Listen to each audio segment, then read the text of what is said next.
കാണൂ പരസ്യരഹിതമായ ഏറ്റവും പുതിയ എപ്പിസോഡുകൾ. വേദനിച്ച് ജീവിക്കാനാ വിധിയെങ്കിൽ മുഴുവൻ വേദനയും സഹിച്ചിട്ടേ ദൈവം ജീവനെടുക്കൂ. അതുവരെ ആരുടെ കൈകൊണ്ട് മരിക്കില്ല. അതാ ഞാൻ അനുഭവിക്കുന്നത്.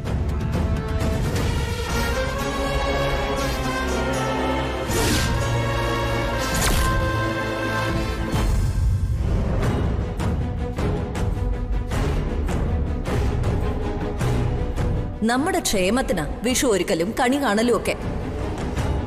അത് പുറത്തു നിന്നൊരാളല്ല ചെയ്യേണ്ടത്.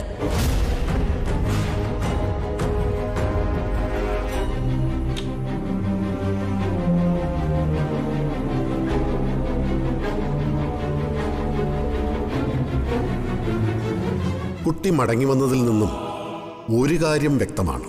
അയാളുടെ വിവാഹം കഴിഞ്ഞ വിവരം കുട്ടിക്കറിയാം. ആ വിവരം മറ്റാർക്കും അറിയില്ലെന്നും ഞാൻ മനസ്സിലാക്കുന്നു.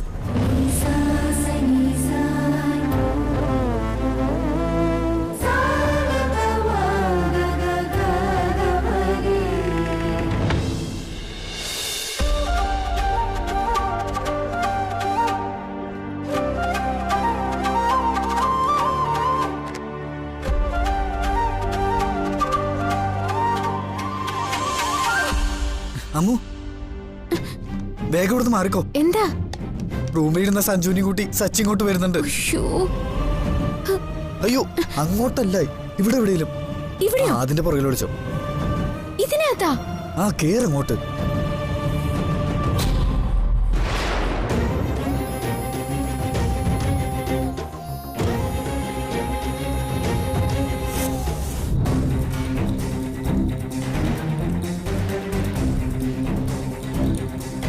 എടാ, നിന്നോട് തർക്കിക്കാൻ ഞാനില്ല. നീ ഒന്നും മിണ്ടാന്നേ. അതെ, ഞാനൊന്നും പറയുന്നില്ല. നീ ഒന്ന് കണ്ടു നോക്ക്. ആ, കണ്ടു നോക്കണം.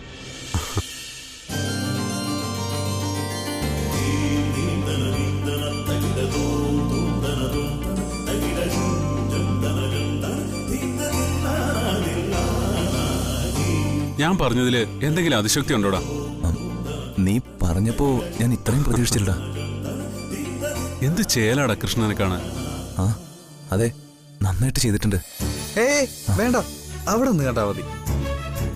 നീ ആരടാ? കൃഷ്ണന്റെ സെക്യൂരിറ്റിയോ? ആ, സെക്യൂരിറ്റി ഓഫീസർ തന്നെ. അതെ, അമ്മ ഒരു പ്രത്യേക രീതിയിലാണ് വെച്ചിരിക്കുന്നത്. ഇതിൽ തൊട്ട് സ്ഥാനം തെറ്റിക്കരുത്. കറക്റ്റ്. ഈശ്വരാ, ഒന്ന് പോയിരുന്നെങ്കിൽ. ഏതായാലും ഇങ്ങനെ ഒരു കണി ഈ വീട്ടിൽ ആദ്യത്തതാ. ഇത് വെറും വിഷുക്കണിയല്ല, നിറവിഷുക്കണിയാ. ഇതാരാ ഒരുക്കിയെന്ന് ചോദിക്ക്. അമ്മു. ഏതായാലും അവളാള് മിടിക്ക് തന്നെയാ. അവളെവിടെ? അവളെ ഇങ്ങോട്ട് വിളിക്കട്ടെ രാജു, ഒന്ന് അഭിനന്ദിക്കണം. അത് പറഞ്ഞത് കേട്ടില്ലേടാ? നീ അമ്മുനെ ഇങ്ങോട്ട് വിളിക്ക്. അത് സന്ധ്യക്ക് തുടങ്ങിയ കണിയൊരുക്കലാ. അവളിപ്പോ റൂമിലേക്ക് പോയതേ ഉള്ളൂ. എന്തായാലും സൂപ്പർ ആയിട്ടുണ്ട്. എടാ, നീ ആ വിഷുക്കോടി വാങ്ങിയിട്ടുണ്ടല്ലോ? അതെല്ലാം റെഡിയാ. പതിവായിട്ട് കൈനീട്ടം വാങ്ങാൻ വരുന്നവരൊക്കെ ഇത്തവണയും വരും. മുത്തച്ഛൻ തുടങ്ങി വെച്ചല്ലേ, ഒരു മാറ്റവും വരാൻ പാടില്ല. കൃഷ്ണ,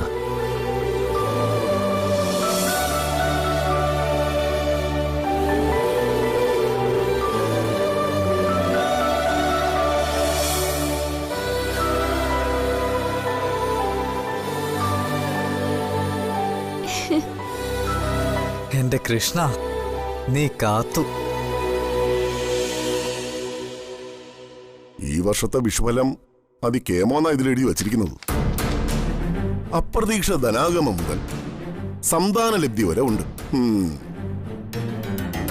ഞാനും വായിച്ചു. ഒരുപാട് ഭാഗ്യങ്ങളൊന്നും വേണ്ട, ഒരു കുഞ്ഞിനെ കിട്ടിയാൽ മാത്രം മതിയായിരുന്നു. കഴിഞ്ഞ വിഷുഫലത്തിലും ഏതാണ്ട് ഇങ്ങനെയൊക്കെ തന്നെ പറഞ്ഞിരുന്നു. എനിക്കിതിലൊന്നും വിശ്വാസമൊന്നുമില്ല. ദിനേശേട്ടൻ കിടന്നോ? എനിക്കും അമ്മൂനെ ഇനിയും പണികളുണ്ട്. ഞാൻ കയറി വന്നപ്പോ ആ പെണ്ണ് വിഷുക്കണി ഒരുക്കുന്ന കണ്ടിരുന്നല്ലോ. എങ്ങനെയുണ്ട് അവളുടെ കണിയൊരുക്കും? പിന്നെ അത് നോക്കി നിൽക്കലല്ലേ എനിക്ക് പണി. രാജുവിനെ വിട്ട് കണിക്കുള്ള സാധനങ്ങൾ അവള് വാങ്ങിയപ്പോഴാ എന്തൊക്കെയാ വേണ്ടതെന്ന് എനിക്ക് മനസ്സിലായത്. എല്ലാം കൊണ്ടും കണ്ണു നിറയുന്ന വിഷുക്കണി തന്നെയാ ഈ വർഷത്തേത്. ശ്രീദേവിയടുത്തയുടെ ആഭരണങ്ങളാ കണി കാണാൻ കൊണ്ടുപോയി വച്ചേക്കുന്നേ. മതി ആ പെണ്ണ വാഴ്ത്തിയത്.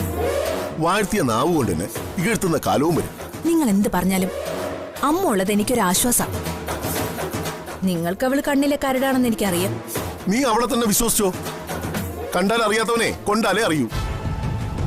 നിങ്ങളോട് തർക്കിക്കാൻ നിന്നാലേ രാത്രി ഉറങ്ങാൻ കഴിഞ്ഞൊന്നും വരില്ല. ഇനി മധുരപലഹാരങ്ങൾ ഉണ്ടാക്കണം. ഞാനൊന്ന് കൂടെ നിന്ന് കൊടുത്താൽ മതി.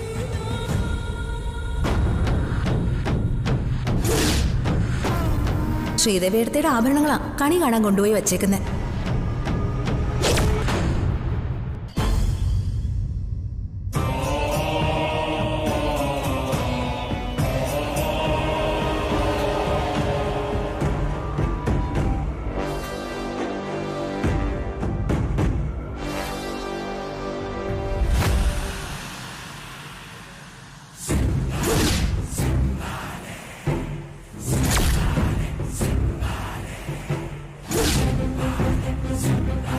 ശ്രീദേവി ഏട്ടത്തിയുടെ ആഭരണം ഏതാണ്ട് എല്ലാം കൂടെ 10-20 പവൻ വരും. 20 പവൻ എന്ന് പറയുമ്പോൾ 7 ലക്ഷത്തിന് പുറത്ത് വരും.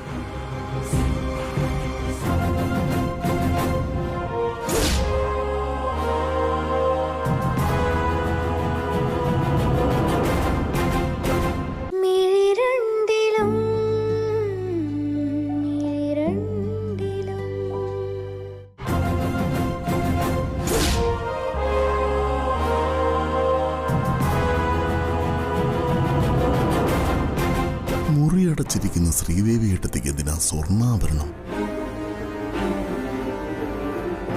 പാരമ്പര്യമായിട്ട് കിട്ടിയ പൊന്ന് കൈമാറാൻ മകൾ പോലുമില്ല. വെറുതെ അലമാരയിൽ വെച്ച് പൂട്ടാമെന്ന് മാത്രം.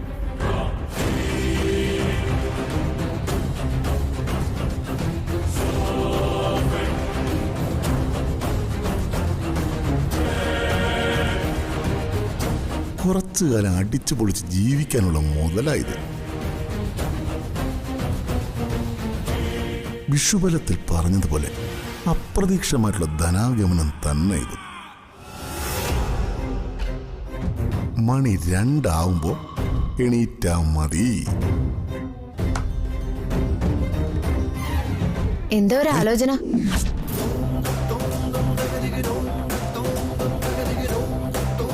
എന്തായാലും നല്ല ആലോചന നിങ്ങളുടെ മനസ്സിലുണ്ടാവില്ലെന്ന് എനിക്കറിയാം. ആളെ കൊന്നും പിടിച്ചു പറയും നടത്തുന്ന നിങ്ങൾക്കാണോ ദൈവത്തിന്റെ മുന്നിൽ നിന്ന് എടുക്കാൻ പേടി? അനാവശ്യം പറയരുത്.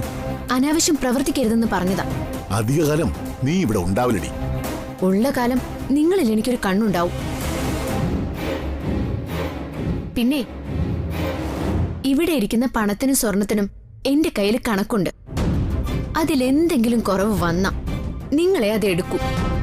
എല്ലാവരും ഉറങ്ങിക്കഴിഞ്ഞ് ഇവിടെ വന്നത് അടിച്ചു മാറ്റാന്ന് വല്ല വിചാരം ഉണ്ടെങ്കിൽ ദിനേശൻ ചേട്ടൻ ഇപ്പൊ തന്നെ ഇത് മനസ്സിൽ നിന്ന് കളയുന്നതാ നല്ലത്.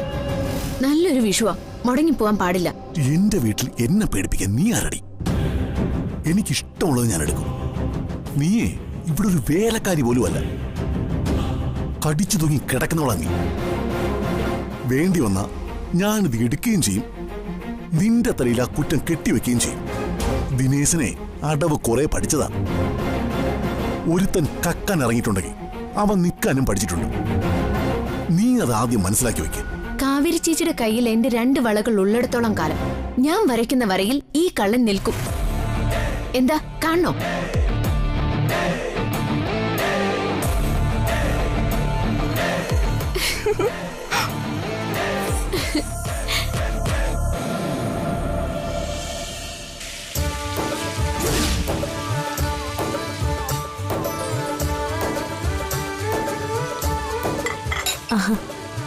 എന്താ ഇത്? നല്ല മണം വരുന്നുണ്ട്. കൂട്ടെല്ലാം ഞാൻ നന്നായി ചേർത്തിട്ടുണ്ട്. ഞാനിത് ഉണ്ടാക്കുന്നതേ ഉള്ളൂ. രുചി സ്വാദുമൊക്കെ അമ്മുവിൻ്റെതാ. പെണ്ണിന് കൈപ്പുണ്യം എന്നത് ഒരു വരദാനാ. അത് അമ്മുവിന് കിട്ടിയിട്ടുമുണ്ട്. എന്നെ എല്ലാം മുത്തശ്ശി പഠിപ്പിച്ചതാ. മുത്തശ്ശിക്ക് അറിയാത്ത പലഹാരം ഒന്നുമില്ല. നാളത്തെ വിഷുസദ്യ 1 തരാവണം. ഒരാള് പോലും കുറ്റം പറയരുത്. കവിതേച്ചിക്ക് കുറ്റം കണ്ടെത്തി പറയാനും നമ്മൾ അവസരം കൊടുക്കരുത്. ആ പിന്നെ വലിയേച്ചിയും പ്രഭേട്ടനും ശ്രീകുട്ടിയും ഒക്കെ സദ്യ കഴിക്കാനുണ്ടാവും.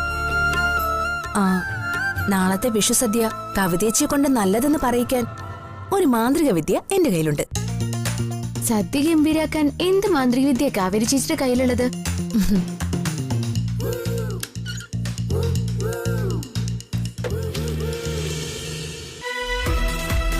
ഫാം ഫെഡിന്റെ അഗ്രഹാരം സാമ്പാർ പൊടി. പഴയ കാലത്തെ രുചിയും സ്വാദും അറിയണമെങ്കിലേ ഇത് തന്നെ ഉപയോഗിക്കണം. സാമ്പാർ പൊടി മാത്രമല്ല, ഫാം ഫെഡിന് വേറെ പ്രോഡക്റ്റുകളുണ്ട്. Chilli powder, coriander powder, turmeric powder, bajji masala. Agraharam sambar പൊടിയും അമ്മു ഉണ്ടെങ്കിൽ സദ്യ ഗംഭീരാവും. പിന്നെ ഉണ്ണിയപ്പം മാത്രം പോരാ, വേറെ കുറച്ച് പലഹാരങ്ങൾ കൂടി ഉണ്ടാക്കണം. അയ്യോ, ഞാൻ അമ്മയ്ക്ക് മരുന്ന് കൊടുത്തിട്ട് വരാം. എന്നാ കുറച്ച് ഉണ്ണിയപ്പം കൂടി ശ്രീദേവി അടുത്തേക്ക് കൊണ്ടുകൊടുക്ക്.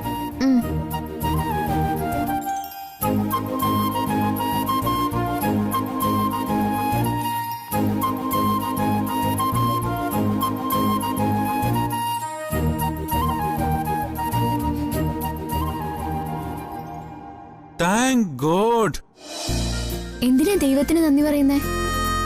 ഞാൻ എന്താഗ്രഹിച്ചോ അത് തന്നെ സംഭവിച്ചു. ഉണ്ണിയപ്പത്തിന്റെ മണം വന്നപ്പോ കുറച്ച് ഉണ്ണിയപ്പവുമായി അമ്മ വന്നെങ്കിലോ എന്നോർത്ത് കൊതിയോട് നിന്നതാ. ആ നിമിഷം അമ്മുത ഉണ്ണിയപ്പവുമായി മുന്നിലെത്തി. ദൈവത്തിനല്ലാതെ പിന്നെ ആർക്കാ നന്ദി പറയേണ്ടത്? അയ്യോ, ഞാനിത് അമ്മയ്ക്ക് കൊണ്ടുവന്നതാ. കൊതി സഹിക്കാൻ പറ്റാതെ നിൽക്കോ? ഇതേ എനിക്ക് വിധിച്ചിട്ടുള്ളതാ.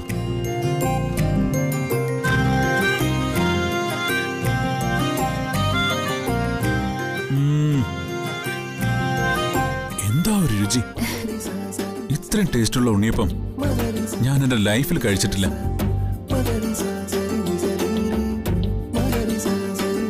എനിക്ക് ഏറ്റവും ഇഷ്ടപ്പെട്ട പലഹാരം ഏതെന്നറിയാം മോനെ? ഞാൻ എങ്ങനെ അറിയാനാ? എന്നാ മനസ്സിലാക്കി വെച്ചോ, ഇത് തന്നെ. എത്ര കഴിച്ചാലും കൊതി തീരില്ല.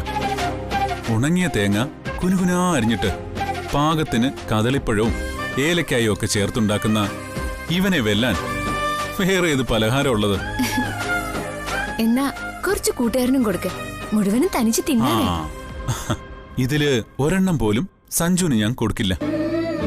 ഇതില് കഴിക്കേണ്ട ആളുടെ പേരെഴുതിയിട്ടുണ്ട്.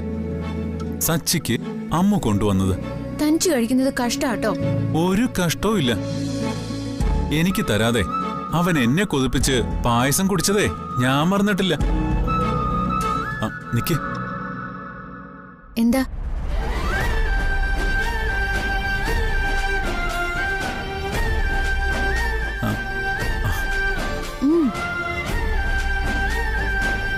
അമ്മയ്ക്ക് മരുന്നെടുത്ത് കൊടുക്കാൻ വേണ്ടി വന്നതാ ഞാൻ. കിച്ചണിൽ ഇനി ഒരുപാട് പണികൾ കിടപ്പുണ്ട്. പറയാനുള്ള എന്താന്ന് വെച്ച കൂട്ടുകാരൻ പെട്ടെന്ന് പറ. അത് പിന്നെ ഇങ്ങനെ ധൃതിപ്പെട്ട എങ്ങനെ പറയുന്നത്? ഒന്ന് ശ്വാസം വിടാൻ സമയം എന്താ? കൂട്ടുകാരന് വേറെ പണിയൊന്നുമില്ലാന്ന് വെച്ച് അതുപോലെയല്ല മറ്റുള്ളവര്. അത് പിന്നെ അത് നാളെ പറയാം. നാളെ വിഷു അല്ലേ? പുലർക്കാലത്ത് വന്ന് കണി കണ്ടോളൂ. അല്ല, അത്രയും നേരത്തെ ഒന്നും ഞാൻ ഉണരുമെന്ന് അറിയില്ലമ്മോ. കണി കാണേണ്ടത് പുലർക്കാലത്താ, അല്ലാതെ ഉച്ചയായിട്ടല്ല. അലാറം വെച്ച് കിടന്നാ മതി. ബെസ്റ്റ്. അലാറം അവിടെ ഇരുന്ന് പാടും, ഞാൻ സുഖമായി ഉറങ്ങും. പണ്ടേ ഞങ്ങൾ തമ്മിലുള്ള കരാറാ അത്. പുലർക്കാലത്തെ കണി എനിക്ക് വലിയ ആഗ്രഹം. അമ്മു എന്നെ വന്നൊന്ന് വിളിക്കോ? ഓർമ്മിച്ചാ വരാം. എന്നെ മറന്നു കളയാൻ അമ്മുന് കഴിയോ? ഞാൻ പോണു.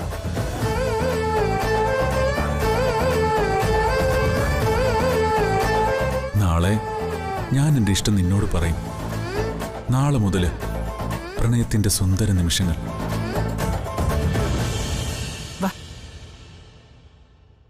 പലഹാരൊക്കെ ആയ മോളെ? അതൊക്കെ ഇപ്പൊ തീരുമേ.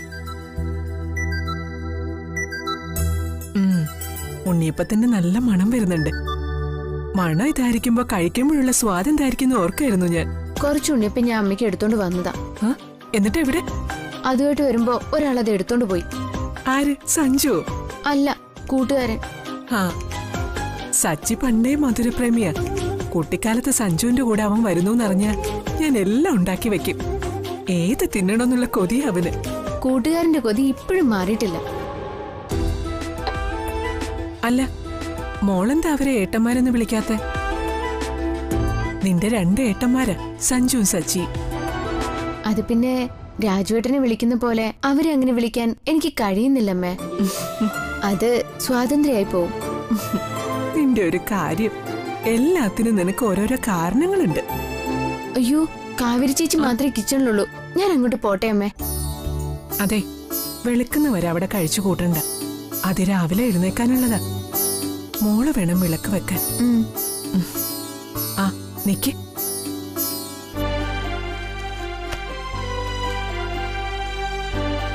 ദാ മോളെ, ഇതമ്മ മോൾക്ക് വാങ്ങിയ വിഷുക്കോടിയ.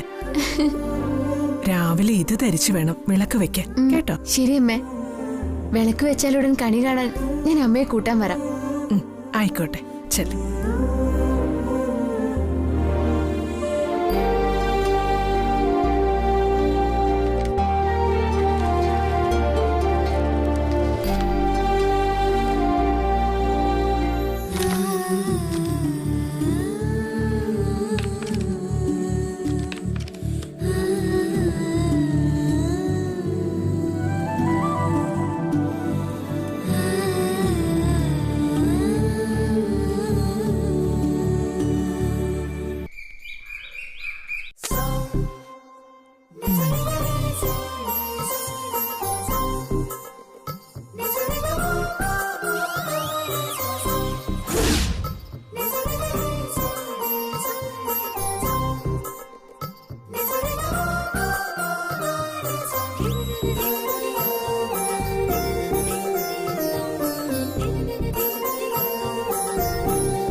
ഭഗവാനെ, എന്റെ വിഷു ഈ വീട്ടിലാ. ഒരു സുമംഗലിക്ക് കിട്ടുന്ന ഏറ്റവും വലിയ ഭാഗ്യം അങ്ങ് എനിക്ക് തന്നു. അടുത്ത വിഷുവിന് ഞാനിവിടെ ഉണ്ടാവില്ല. ഈ ഒരു വിഷു മതി. ഇനി എല്ലാ വിഷുവിനും എനിക്ക് ഓർക്കാൻ. എല്ലാ ഐശ്വര്യങ്ങളും അവിടെ നീ കുടുംബത്തിന് നൽകി അനുഗ്രഹിക്കണം. ഇവിടെയുള്ളവർക്കെല്ലാം സന്തോഷവും സമാധാനവും നൽകണം. ഈ വീട്ടിൽ അടുത്ത വിഷു ഒരുക്കുന്നതും എന്റെ ഈ സ്ഥാനത്ത് നിൽക്കുന്നതും എന്റെ ചേച്ചിയാവും. ലച്ചുവിന് ഈ ഭാഗ്യം മതി.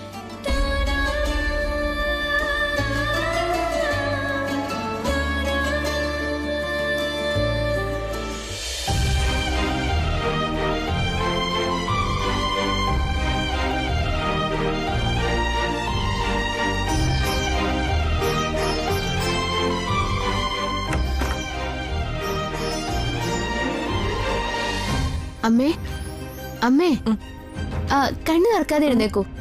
വിഷുക്കണി കാണണ്ടേ?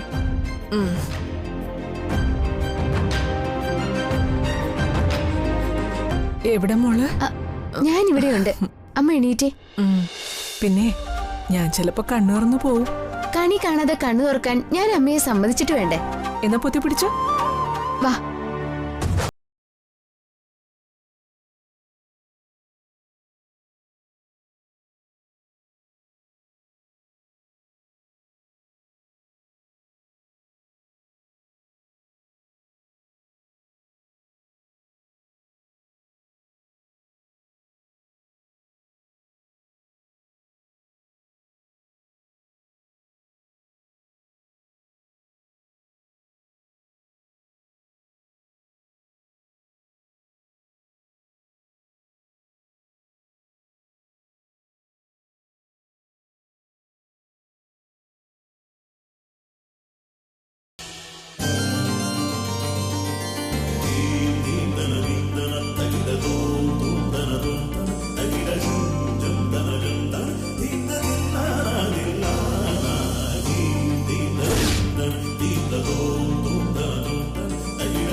കൃഷ്ണ, എന്റെ മോന്റെ ജീവിതത്തിലെ ഏറ്റവും വിശേഷപ്പെട്ട ദിനങ്ങളാ ഈ വർഷം വരാൻ പോകുന്നത്. എല്ലാ ഐശ്വര്യങ്ങളും ഉണ്ടാവണേ. ആപത്ശങ്കകൾ അകറ്റി കാത്തുകൊള്ളണേ.